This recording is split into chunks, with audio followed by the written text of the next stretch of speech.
Level 1. You wake to the sound of the oath echoing in your bones. A hand on a Bible. Millions watching. The seal of the nation on your desk.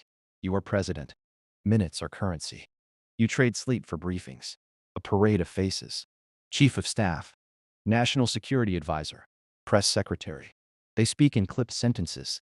You learn to skim a crisis in a single breath. The world calls immediately. Allies, rivals, markets, a long list of names and expectations. You make the first calls. Warm tones. Cold warnings. You promise steadiness. You promise action. You sign your first executive orders.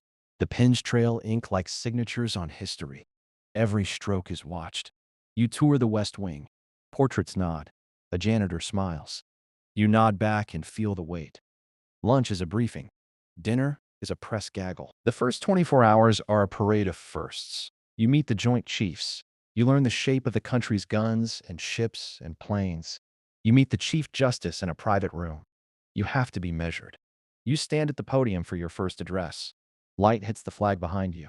You speak like the whole country is holding its breath. You do not fail. Not today. You close your eyes for a 4-minute nap in the Oval Office couch. A photographer captures it. You are already myth. You sleep for a single dream. You wake to the next ring. Level 2. The first year is an endurance race. You trade certainty for momentum. Your days are governed by calendars drawn in red. You sign bills. You veto bills. Every signature is a negotiation. Every veto is a headline. You chase policy like a runner chases a lead. You will push taxation, education, defense. You will live in briefing books thicker than your conscience. You learn the art of choosing battles. Some fights you pick, others pick you. You chair meetings at dawn. You answer letters at dusk. You meet mothers and minors. A little girl hands you a drawing. A veteran grips your sleeve. You smile. You recalibrate. The press watches skin and shadow. Every pause becomes a story. You must speak clearly. You cultivate a voice that sounds like steadiness. You cultivate enemies. You cultivate allies. You learn to measure a handshake. Congress becomes a chessboard.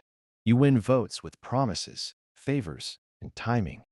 You learn to bend the arc without snapping it. You build a brand. You hold rallies that feel like sermons. You deliver speeches that land like punches.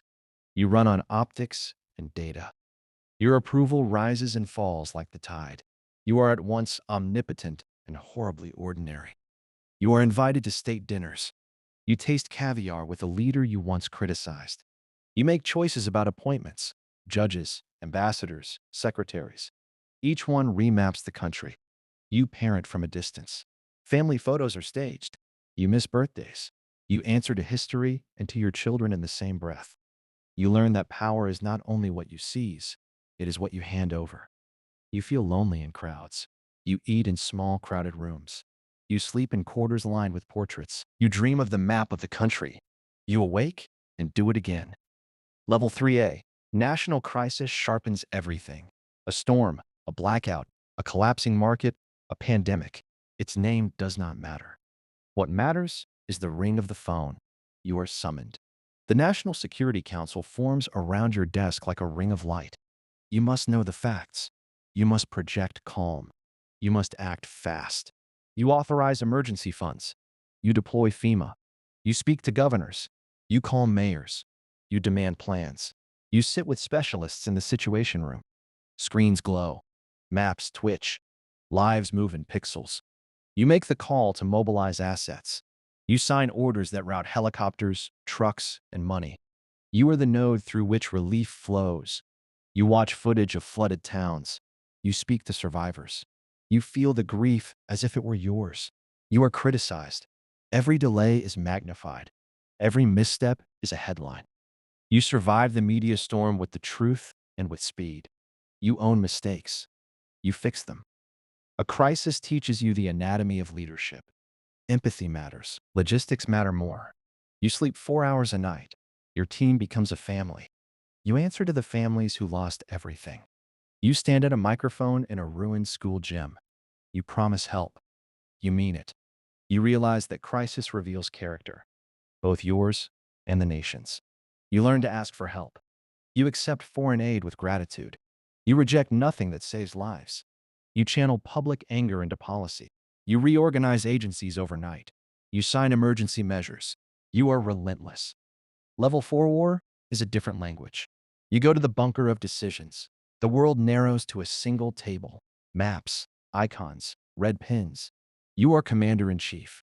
The room hums with radios and protocol. You listen to the intelligence briefing. You ask 1,000 questions. You are shown targets and repercussions. You are shown the optics. You are shown legal counsel. You stand between escalation and containment. You hold the legal pen that can order strikes. You carry the moral weight of each potential casualty. You spend nights flipping through letters from service members' families. You pin their faces to the back of your eyelids. You authorize deployments. You approve rules of engagement. You do not click boxes lightly. You meet with allied leaders via secure video. You sense their fear and resolve.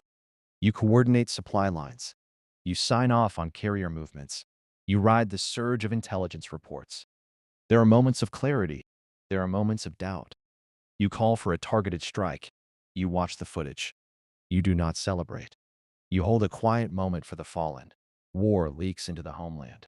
Markets wobble. A draft of policies appears. Congress debates. The public protests and prays.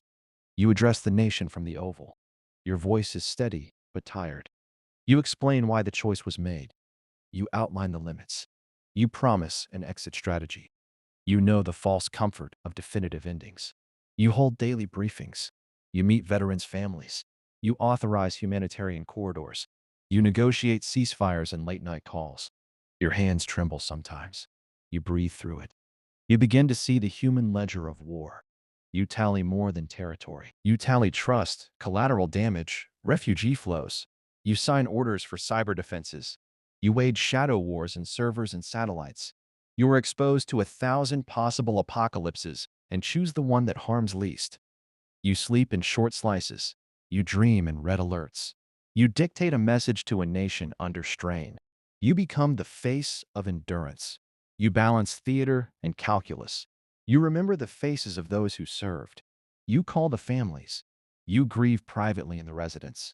You make the hard calls. You make alliances. You accept resignations. You fire aides.